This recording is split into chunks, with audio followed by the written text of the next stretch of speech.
یہ سوال ہے کہ جیسا کہ ہم سب جانتے ہیں کہ یہود اور نصارہ اسلام دشمنی میں وہ قرآن کی اصطلاحات آتی ہے الکفر ملت واحدہ، یعنی کہ وہ اسلام کے دشمنی کے مطابق وہ جو ہیں بھائی بھائی ہیں آپس میں۔ اس کے برعکس ہمارے مسلمان بھائی ہیں، وہ جو ہے ایک دوسرے کو فرقہ واریت اور ان سب چیزوں کی پروموشن جو ہو رہی ہیں وہ آپ کو بہتر پتہ ہے۔ تو سر یہ دیکھنا چاہیے کہ ایک طرف ہم جن کو کفر کا فتویٰ لگاتے ہیں، ہمارے جو ہیں دوسرے علماء دین میں جو بھی لوگ ہیں ایک دوسرے کے اوپر، جس طرح کے سنی شیعہ اور یہ اس طرح کی ہم باتیں کرتے رہتے ہیں، تو اس کے برعکس سر جس پہ ہم کفر کا فتویٰ لگاتے ہیں وہ لوگ آج امریکہ کے سب سے زیادہ خلاف ہے، مینز ایرانی، ٹھیک ہے، مینز ایرانی پیپلز جو ہیں سر یہ امریکہ کے سب سے زیادہ خلاف ہیں۔ اور حالانکہ ہمارے جو سنی ہیں ایران کے سر، ایرانی پیپلز، تو وہ سب سے زیادہ خلاف ہے امریکہ کے، اور اس کے برعکس ہمارا طرز عمل یہ ہے کہ ہم ایک دوسرے پہ کفر کا فتویٰ لگا رہے ہیں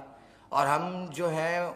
اگینسٹ کام کر رہے ہیں، بلکہ ہم ان کا ساتھ دے رہے ہیں کافروں کا۔ تو سر ہمارا کیا طرز عمل ہونا چاہیے اس سلسلے میں؟ کچھ لوگ ایسے ہیں ہمارے ہاں، وہ اس طرح کے انتہا پسند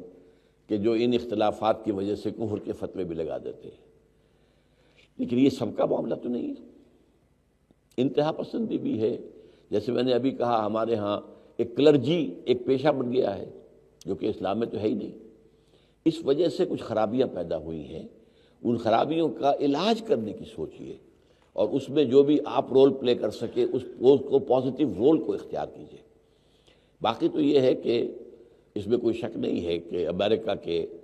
بالکل جو آنکھوں میں آنکھیں ڈال کر بات کرنے والا تو اب اس دنیا میں مسلمان جنہیں بھی سمجھا جاتا ہے وہ ایک ہی ملک ہے، وہ ایران ہے۔ اگرچہ آپ کہہ نہیں سکتے، یہ بھی اب اندازہ ہو رہا ہے کہ شاید اندر خانے ان کی آپس میں کوئی انڈرسٹینڈنگ ہو چکی ہے۔ جو ساری دھمکیاں تھیں کہ ہم حملہ کر دیں گے، ہم یہ کر دیں گے، وہ کر دیں گے، وہ سب ختم ہوئی چیزیں، اس لیے کہ وہ اب اصل میں انتظار کر رہے ہیں کہ ایران کے اندر ہی ایک کاؤنٹر ریولوشن اٹھا دیں۔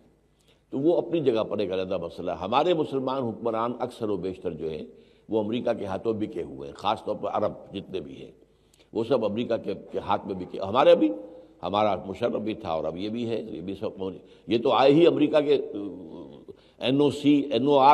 آر او بھی اور این او سی بھی، سمجھیے وہ انہیں سے لے کر آئے نا۔ تو یہ ساری خرابیاں اپنی جگہ ہیں، ان خرابیوں کو مانیے، سمجھیے، آئیڈینٹیفائی کیجیے اور کوشش کیجیے کہ ان کو انڈو کرنے میں آپ اپنا پرسنل کوئی رول پلے کریں۔ آپ کسی ایسے گروہ کو تلاش کیجیے جو ان چیزوں سے بلند ہو، جو ان چیزوں کو اہمیت نہ دیتا ہو، جو فنڈامنٹلز ہیں اسلام کے ان کے اوپر بات کرتا ہو، جو یہ ہے کہ جدید دور کے تقاضوں کو بھی سمجھتا ہو، ان کے ساتھ مل کر کام کریں۔ تو اللہ تعالیٰ آپ کو اس کی توفیق دے اور ہمت دے۔ جی